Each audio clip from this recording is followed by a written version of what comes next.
And Steve Phillips, and some really disturbing news yesterday, Steve, on Mike Clevenger, reported out of The Athletic. What are you hearing about the situation? Well, obviously, from everything that's being reported, it's something that happened last June, so last summer. And now it's been unfolding since then. And obviously some Instagram postings that are very troubling. Certainly some pictures out there as well. And so I think the Major League Baseball is going to go through their investigation. It seems likely that at some point you'll see Mike Clevenger put on administrative leave, which is typically what they do. Now, players aren't getting paid right now. So you do get paid during administrative leave, but I don't suspect he'll be at spring training until they get this thing sorted out and get some general sense of what's happening. The story is not a good one. There's no question about that. The White Sox making it clear they didn't know anything about this when they signed him in free agency. And now they're left with, a hole in the rotation. But more importantly, the need to make sure that a baby, a young girl, is being protected, and her mom, to make sure that everybody's safe, and then try to get to the bottom of what's happening and have some accountability for it. Well, moving on to a little bit more of a lighter subject. Steve, you were a part of yesterday's Hall of Fame coverage throughout the day on the network.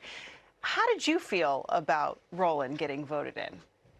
It's interesting. Ultimately, I think it's the right decision. I came around on it, but I tell you, it took me a while to come around on it, like it seemed like the voters did. He got just over 10% his first year on the ballot, and over time, people have dug in on him, and I had to do the same. I remember my teams playing against him, and he was a really good player.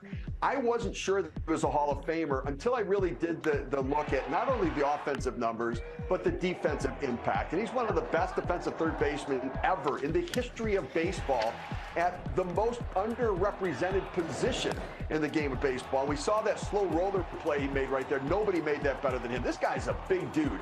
He was a very good base runner, an outstanding defender, one of the best defensive third basemen in the history of the game, and a clutch offensive player with pop in his bat. And so I think that after I did my further review on it, I believed he was a Hall of Famer as well. And yet I understand why we give 10 years, so the writers can learn and grow and understand analytics and value in a different way to ultimately honor those that deserve it. And Scott Rolen does deserve it. Yeah, JP Morosi was on the show earlier today kind of explaining how the writers, eventually do learn and grow. But getting back to some of the news of the week, yesterday the Red Sox traded for shortstop Alberto Mondesi. How does he help bolster their infield?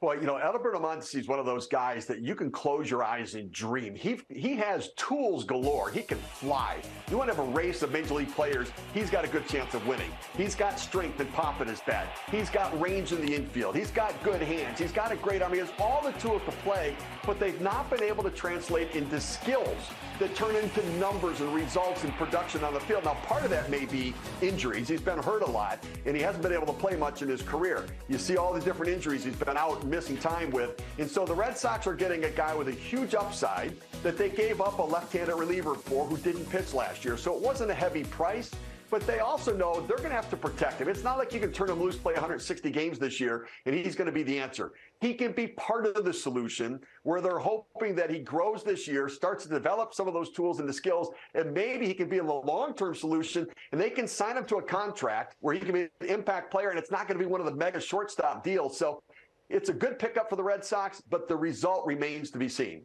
And this is a guy that's been on our topics of discussion as well, Yuu Gurriel, who's still a free agent, but his market is starting to heat up a little bit. What is the latest on him, Steve? Well, we heard him tied to the Miami Marlins, but then the Marlins got Luis Ariz from the Minnesota Twins, and that sort of solved that issue of right-handed bat, play some first base, play some second base, play around the infield, maybe DH a little bit. And so they bring in a bat, and so Gurriel doesn't have the Marlins available to him now. So what do you do as an agent? You pivot to the team that gave up the guy that the Marlins got. So he's called the Minnesota Twins. The Twins have some potential interest there. They're looking at potentially Alex Kirilloff playing first base.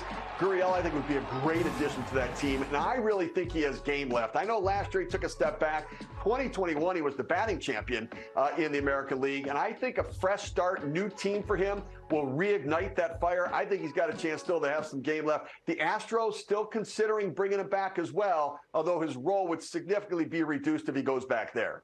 Steve, as always, thanks so much for dropping the knowledge. We appreciate the time. Thank you. Steve Sierra, thanks. Let's take a break. When we come back, there's a new top 10 list out chronicling what our guys believe to be the top 10 second basemen in the game right now. Bill Ripken has his thoughts next on Hot Stove. Hot Stove is presented by the General Insurance, a quality insurance company that's been saving people money for nearly 60 years.